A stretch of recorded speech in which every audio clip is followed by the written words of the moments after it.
माझं नाव जयेश. मी BAच्या शेवटच्या वर्षाला होतो. संजीवनी माझ्याच क्लासमध्ये होती. संजीवनीला मी BAच्या पहिल्या वर्षापासून ओळखतो. अजून आम्ही दोघे बोलत नाही, पण ती माझ्याशी एकदा चुकून बोलली, "थोडं बाजूला होतोस का? तेवढंच मी तुला ओळखतो." म्हणजे माझा आणि तिचा काही खास संपर्क नाही, पण हीच एकतर्फी प्रेमाची छोटी ती गोष्ट. एक दिवस मी तिला विचारेन याच आशेने मी कॉलेजला येत होतो.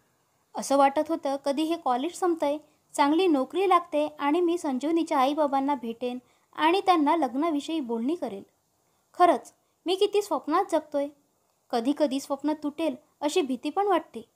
दररोज संजीवनीला लपून पाहण्यात जी मज्जा असते ते सुख जगात कुठेच नाही. तिचं दिसणं, वागणं, तिचं बोलणं, तिचं चालणं, प्रत्येक गोष्टीने मी अक्षरशः वेडा झालो होतो.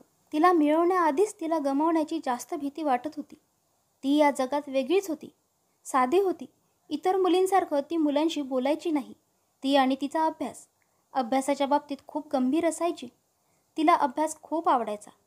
कॉलेजची मुलं मुली लेक्चर बंक करून फिरायला जायचे. ह्या मॅडम सगळे लेक्चरला हजर. फ्री वेळ मिळाला की ती वाचनालयात पुस्तकात बुडालेली असायची. ती खूप साधी होती, पण तिच्या चेहऱ्यावर एक वेगळी चमक होती. एकदम शांत स्वभाव, मॅरेज मटेरियल होती ती. तिला पाहिलं की मी एक निर्जीव पुतळा बनून जायचो. ती जाईल तिथे मी तिचा लपून पाठलाग करायचो. एक विचित्र आणि वेगळं प्रेम होतं माझं तिच्यावर. एक दिवस तिच्या बेंचजवळ एक रुमाल पडला होता. मी उचलला आणि दुसऱ्या दिवशी रुमालाच्या बहाण्याने तिच्याशी बोलण्याचा प्रयत्न करत होतो. तर ती एकच वाक्य बोलली, "हा माझा रुमाल नाही." तिचं बोलणं मला कळलं नाही. मी परत काय विचारलं तर ती हसून निघून गेली. कदाचित तिला कळलं होतं की मी तिच्या प्रेमात पडलोय, की हा माझा गैरसमज आहे. ती कॉलेजला नाही आली की मला कॉलेज नकोसं वाटायचं. कॉलेजला मी शिकायला कमी आणि संजीवनीला पाहायला जास्त यायचो. काही दिवस संजीवनी आली नाही. मी खूप अस्वस्थ झालो. माझी प्रेमाची कथा कुठेतरी थांबली असंच मला वाटलं. तेव्हापासून संजीवनी माझ्या आयुष्यातून गायब झाली की काय असंच वाटलं. मी तिला खूप शोधलं. कॉलेजमधून तिच्या घरचा पत्ता घेतला आणि तिच्या घरी गेलो. ती एका बैठ्या चाळीत राहत होती. तिला वडील नव्हते. तिचा दरवाजा वाजवला आणि तो एका बाईंनी उघडला. मी म्हणालो, "इथे संजीवनी राहते का?" बाई म्हणाल्या, "इथे कोणी संजीवनी राहत नाही." मला खूप आश्चर्य वाटलं.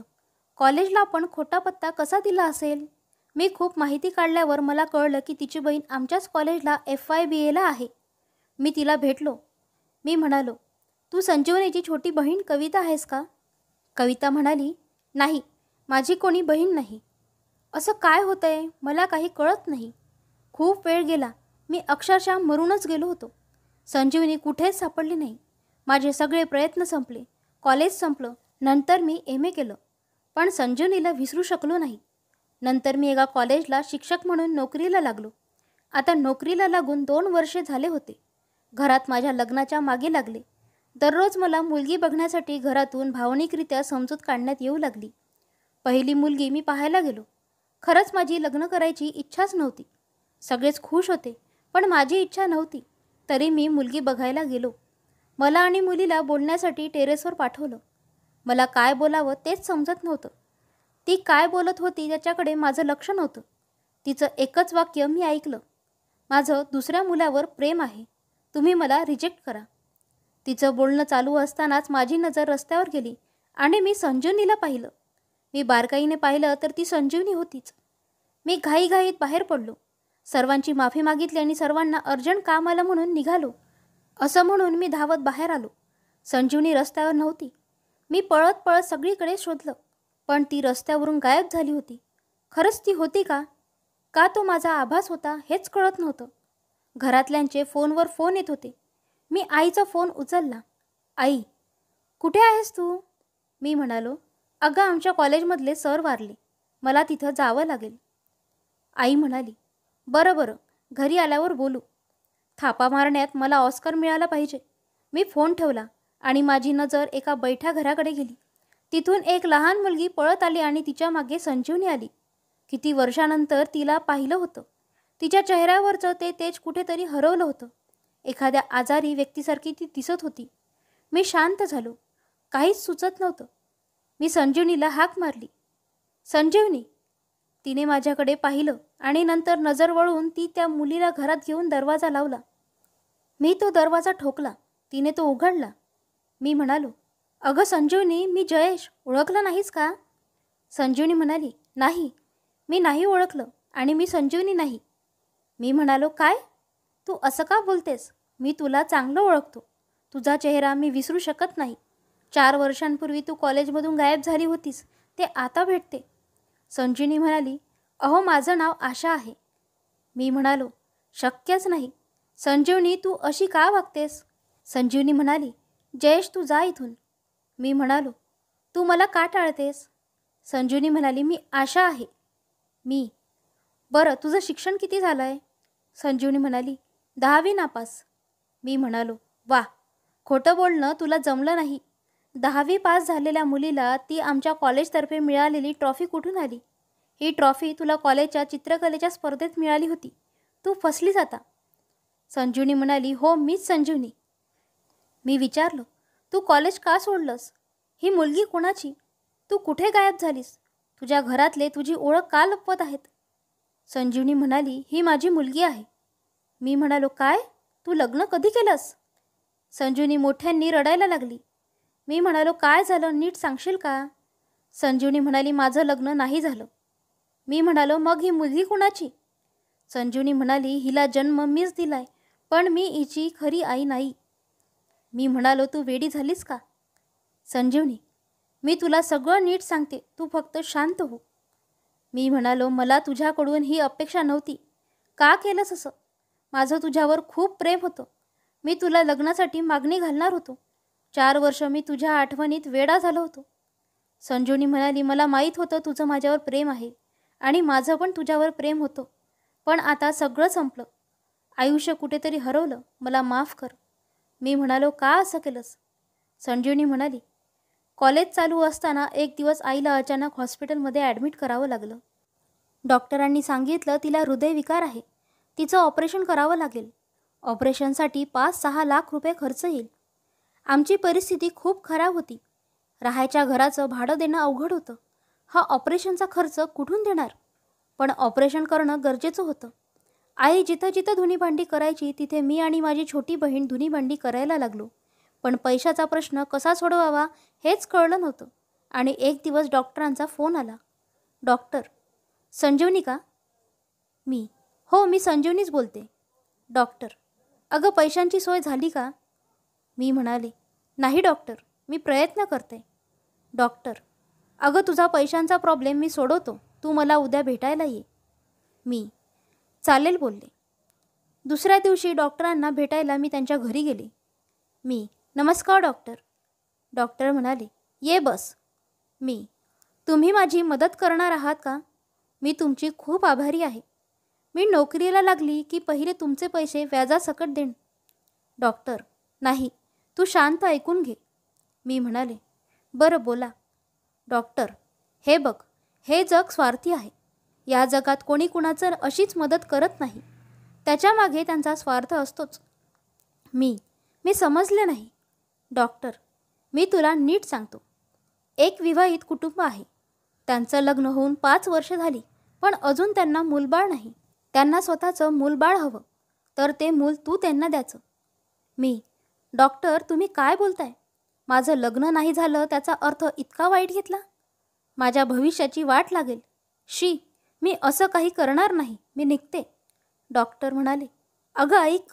अगं, तुला काही वाईट करायचं नाही. तुला या बदल्यात 6 लाख रुपये मिळतील. मी म्हणाले, देहविक्री करून असा पैसा मिळवायचा असता तर मी खूप पैसा कमवला असता. मला हे मान्य नाही.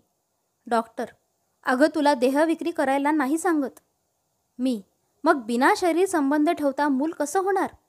डॉक्टर म्हणाले, हे विज्ञान आहे. सरोगेसी करायची. सरोगेसी म्हणजे स्त्रीचा गर्भाशय भाड्याने घेणे. स्त्रीचे स्त्रीबीज आणि पुरुषाचे शुक्राणू यांचे प्रयोगशाळेत फलन केले जाते आणि सरोगेट मातेच्या गर्भाशयात ठेवले जाते. त्यानंतर तो गर्भ 9 महिने वाढू दिला जातो. 9 महिन्यानंतर ते नवजात मूल पती पत्नीकडे सोपवले जातो. नंतर त्यांचा आणि तुझा काहीही संबंध नाही आणि हे लीगल आहे. संजीवनी, बापरे, असं पण असतं? डॉक्टर, तू तयार झालीस की तुला 2 लाख मिळतील. नंतर 7व्या महिन्याला तुला 2 लाख आणि बाळ दिल्यानंतर 2 लाख. विचार कर. मला थोडा वेळ हवा. डॉक्टर, तुझ्याकडे वेळ खूप कमी आहे आईचं ऑपरेशन करायला, आणि ही गोष्ट कुणाला सांगू नको. मी घरी गेल्यावर खूप विचार केला. नंतर मी खरंच असं होतं का यावर गुगलवर तपासलं. सगळी माहिती खरी आहे. भीती वाटत होती, पण काहीच पर्याय सुचत नव्हता. आईची तब्येत बिघडत चालली होती. सगळ्या नातेवाईकांकडे हात पसरून झाले होते. सोनं पण एवढं नव्हतं की त्यावर लोन मिळेल. 2 दिवसांनी परत डॉक्टरांचा फोन आला. डॉक्टर, खुश खबर संजीवनी. मी विचारलं, काय? डॉक्टर, ज्यांना बाळ हवंय त्यांना मी तुझी परिस्थिती कशी आहे ते सांगितलं. ते बोलले की तुझ्या आईचं ऑपरेशन ते मोफत करून देतील. शिवाय तुझ्या आणि तुझ्या बहिणीच्या शिक्षणासाठी 10 लाख रुपये देणार आहेत. तू तयार झालीस की पहिलं तुझ्या आईचं ऑपरेशन. 7 महिन्यानंतर तुला 7 लाख रुपये. बाळ दिल्यानंतर 3 लाख रुपये. फक्त 9 महिन्यांचा प्रश्न आहे. तुझी पूर्ण काळजी, तुझं खाणं पिणं, 9 महिन्याचा पूर्ण खर्च तेच करणार आहेत. विचार कर, एवढी चांगली ऑफर भेटेल का तुला? मला थोडा वेळ हवाय. डॉक्टर, बघ तूच ठरव आणि मला फोन कर. मला हे ठीक वाटत नव्हतं. काहीच कळत नव्हतं. पण माझ्याकडे पर्याय नव्हता. मी डॉक्टरांना फोन करून होकार कळवला. माझा होकार येताच आईचं ऑपरेशन झालं. आईला सुखरूप बघून मला विश्वास बसला की मी काही चुकीचं करत नाही. मी एक नोकरी लागण्याचा बहाणा करून घरातून निघाली. मी डॉक्टरांकडे गेले. आम्ही एका दुसऱ्या डॉक्टरकडे गेलो. माझी सरोगसी करायची प्रक्रिया सुरू झाली. मला एक मोठ्या बंगल्यात नेण्यात आलं. तिकडे नोकर चाकर होते. मोठं गार्डन होतं. मला सगळं सुरक्षित वाटत होतं. मी काय खायचं, कसं राहायचं हे शिकवण्यासाठी पण खास लेडीज डॉक्टर माझ्याजवळ होते. 3 महिने गेले आणि माझी सोनोग्राफी झाली. सगळं ठीक होतं. मी एक माता झाली होती. बाळाची हालचाल आता जाणवत होती. या बंगल्यात माझी खूप चांगली काळजी घेण्यात आली. कोणत्याही प्रकारचा त्रास नव्हता. आवडेल ते खायला भेटत होतं. मला असं वाटत होतं की मी कोणी राजकन्या आहे. सर्व नीट चालू होतं. घरात मी आठवणीने फोन करत होते. म्हणता म्हणता दिवस सरकत होते. आता पोट दिसून येत होतं. 7वा महिना सुरू झाला. मी पैशांसाठी डॉक्टरांना फोन केला. डॉक्टर. डॉक्टर म्हणाले, हां संजीवनी, बोल, कशी आहेस? मी बरी आहे. डॉक्टर, ते 5 लाख मिळणार होते त्याचं काय झालं? डॉक्टर, हां मी बघतो, ते कामात आहे, नंतर फोन करतो.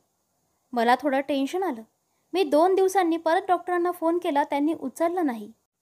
परत त्यांचा मोबाईल लागणंच बंद झाला. त्यांनी मला ब्लॉक केलं होतं. मला खूप राग आला होता. मी तशा अवस्थेत डॉक्टरांना भेटायला गेले. डॉक्टर म्हणाले, अगं संजीवनी, ये बस. तुम्ही मला ब्लॉक का केलं? डॉक्टर, असं काही नाही. मी म्हणाले, मला खरं सांगा. त्यावेळी डॉक्टर म्हणाले, अगं जे जोडपं तुझ्या पोटातलं बाळ घेणार होतं त्यांचा आंतरिक वादातून घटस्फोट होतोय. आता त्यांना या बाळाची गरज नाही. त्या दोघांनी बाळाची जबाबदारी घेण्यास नकार दिला. मी खूप समजूत काढायचा प्रयत्न केला, पण त्यांनी ऐकून घेतलं नाही. मी ही गोष्ट ऐकून एकदम स्तब्ध झाले. माझ्या पायाखालची जमीन सरकली. क्षणातच सगळं संपलं. हे काय करून बसले मी? काय करू आता? मी म्हणाले, काय झालं हे? डॉक्टर म्हणाले, तू काळजी करू नको, सगळं नीट होईल. काय नीट व्हायचं राहिलंय? माझं सगळं आयुष्य संपलं. मला मरण्याशिवाय पर्याय नाही आता. डॉक्टर, अगं संजीवनी, असं काही नको करू. अगं आपण कोर्टात जाऊ. तुला तुझे पैसे मिळतील. ह्या बाळाला जन्म दे. त्याला आपण अनाथ आश्रमात पाठवू. सगळं नीट होईल. मी म्हणाले, वा डॉक्टर, तुम्ही पण स्वार्थी निघालात. मला असली भीक नकोच. जे सगळ्यांपासून लपवायचं होतं ते आता तुम्ही सगळ्या जगाला कोर्टात सांगणार. नको मला असला न्याय. ह्यापेक्षा मरण बरं. तेव्हा जाणवलं की दुनिया किती स्वार्थी आहे. बाळाची गरज होती तेव्हा पाया पडत होते. आता नाही तर दिला आश्रमात फेकून. मी त्याच अवस्थेत घरी आली.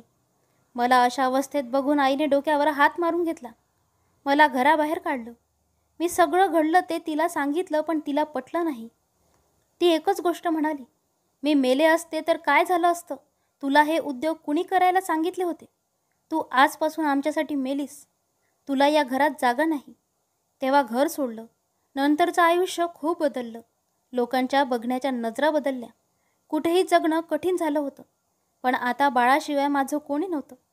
एका अनाथ आश्रमात जेवण बनवायला आचारी हवा होता. मी तिथे गेले. मला तिथे खूप चांगली माणसे भेटली. त्यांनी माझी काळजी घेतली. मी पण त्या अनाथ आश्रमाला माझं समजलं. ही गोड परी तिथेच जन्माला आली. मी माझं शिक्षण पूर्ण केलं. माझ्या पदवीनंतर मी छोटी नोकरी केली. अनाथ आश्रम माझं घर झालं. पण काही महिन्यांनी तिथे पण राहणं कठीण झालं, कारण त्या अनाथ आश्रमाचा संस्थापक माझ्यावर वाईट नजर ठेवून होता. मी कशीबशी तिथून सटकले आणि आता इथे राहते. कोणी नाही माझं. परी लहान असल्यामुळे मला नोकरी करता येत नाही आणि परीला कुठे सोडू शकत नाही, म्हणून मी घरची काम करायला लागली. काम करता करता मला परीला पण वेळ देता येतो. आता फक्त परीच्या भविष्याचा मी विचार करते. जे मला नाही मिळालं ते तिला मला द्यायचं आहे आणि त्यासाठी मी काही पण करेल. संजीवनी रडायला लागली. मी म्हणालो, संजीवनी तू रडू नको प्लीज. तू माझ्याशी लग्न करशील का? संजीवनी म्हणाली, काय? मी म्हणालो, मी परीसोबत तुला आपलंसं करेन. परीला वडिलांचं नाव देईन. तू आई नसताना आई बनवू शकतेस, तर मी वडील नसून वडील का नाही बनवू शकत? संजीवनी, नको जयेश, माझ्यासाठी स्वतःचं आयुष्य खराब नको करू. तुझ्या घरातले हे स्वीकारणार नाहीत. मी म्हणालो, बरं मी निघतो. संजीवनी म्हणाली, मला माफ कर जयेश. काय माहिती संजीवनीला भेटून मला एक सुख मिळालं होतं. मी घरी आलो.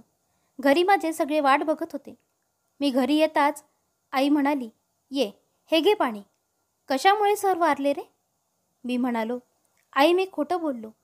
आई म्हणाली, अरे काय खोटं बोलला? ते जाऊ दे. तुला मुलगी कशी वाटली? बाबा म्हणाले, मुलींच्या घरातल्यांनी तुला पसंत केले. पुढच्या महिन्यात साखरपुडा करून घेऊ. मी म्हणालो, मला लग्न नाही करायचं. बाबा म्हणाले, का पण? मी म्हणालो, माझं संजीवनीवर प्रेम आहे आणि आम्हाला एक मुलगी आहे. आई म्हणाली, काय? लग्नाआधी एका मुलीच्या आयुष्याची वाट लावलीस? आईने खूप मारलं. आई खूप रडायला लागली. बाबांनी खूप शिव्या दिल्या. घरात सगळे माझ्यावर नाराज होते. 2 दिवस माझ्याशी कोणीच बोललं नाही. मी पण माझी कपड्याची बॅग भरली. घरात सगळे बसले होते. मी म्हणालो, माझ्याकडून चुकी झाली. ती मला मान्य आहे. मी त्या मुलीशी लग्न करायला जातोय. मी घर सोडून जातोय. माझ्यामुळे तुम्हाला सर्वांना जो त्रास झाला आणि जो त्रास होईल त्यासाठी मी मनापासून माफी मागतो. त्यांना हे सांगता सांगता मी घर सोडलं. आज मी एका मुलीसाठी माझ्या आईबाबांना सोडतोय. मला देव यासाठी कधीच माफ करणार नाही. पण आता संजीवनीला आणि परीला माझी गरज आहे. देवाला कळेल माझ्या मनातलं. संजीवनीला भेटलो. तिला सांगितलं, माझं तुझ्यावर तेव्हा पण प्रेम होतं आणि आता पण आहे. मला फक्त तुझ्याशीच लग्न करायचं आहे. हे ऐकून तिने मला घट्ट मिठी मारली आणि ती रडायला लागली. तेवढ्यात माझा फोन वाजला. फोन बाबांचा होता. बाबा, स्वतःला जास्त शहाणा समजू नकोस. कोण काही बोलत नाही म्हणून जास्त शहाणपण गाजवू नकोस. त्या पोरीला घरी घेऊन या आत्ताच्या आत्ता. मी संजीवनी आणि परीला घरी घेऊन आलो. आई म्हणाली, पोरी माफ कर. आमच्या पोरामुळे तुझ्यावर ही वाईट वेळ आली. माझी नात कुठं आहे? अगं पण तू तरी यायचं आमच्याकडे. काय सगळा त्रास एकटीने सहन केलास? तुझे आई बाबा कुठे आहेत? मी म्हणालो, तिला बाबा नाहीत आणि तिच्या आईने तिला घरातून बाहेर काढलं. आईने परत एक कानाखाली दिली माझ्या. आई, तुझ्यामुळे या पोरीला हे सगळं भोगावं लागलं. आम्ही तुझ्या आईशी बोलतो आणि तुमचं दोघांचं लग्न लावून देतो. आणि जयेश, तुला घर सोडायचं असेल तर जा. माझी सून आणि नात माझ्यासोबतच राहील. मी, आई बाबा मला माफ करा. आईने रडत मला घट्ट मिठी मारली. आमच्या लग्नाची तयारी सुरू झाली. संजीवनी, तू घरात खोटं का बोललास? मी म्हणालो, मला अरे तुरे करायचं नाही. अहो जाऊ करायचं. आता तू हक्काच्या घरात आहेस. संजीवनी म्हणाली, का हो, तुम्ही असं का केलंस? स्वतः वाईटपणा का घेतला? मी म्हणालो, मुलं कितीही वाईट असली तरी आईवडिलांसाठी गुणीच असतात. ते माझी कोणतीही चूक हसत गिळतात. तू तुझ्या आईसाठी परीला जन्म दिलास आणि मी तुझ्यासाठी या खोट्या गोष्टींना जन्म दिला. या खोट्यामुळे मी कुणाचंही नुकसान केलं नाही. इतिहासात पण खूप अशा गोष्टी घडल्यात ज्या झाकण्यात आल्या. मी कोणी देव माणूस नाही, पण चांगलं करण्यासाठी थोडं वाईट झालं तर काय होतंय? संजीवनी, मी खूप नशीबवान आहे. तुमच्यासारखा जीवनसाथी मला मिळाला. तुमचं कुटुंब पण छान आहे. मी म्हणालो, तुमचं नाही, आपलं. काही दिवसानंतर संजीवनीची आई बहीण पण एक झाले. आमचं लग्न झालं. सगळे खुश होते. आता आम्ही दोघे नोकरी करतो. या जगातलं सर्वात मोठं सत्य हेच आहे की जे होतं असतं ते आपल्या चांगल्यासाठीच होत असतं. काही वर्षांनी संजीवनीला डॉक्टरांचा परत फोन आला. डॉक्टर. संजीवनी. संजीवनी म्हणाली, बोला डॉक्टर.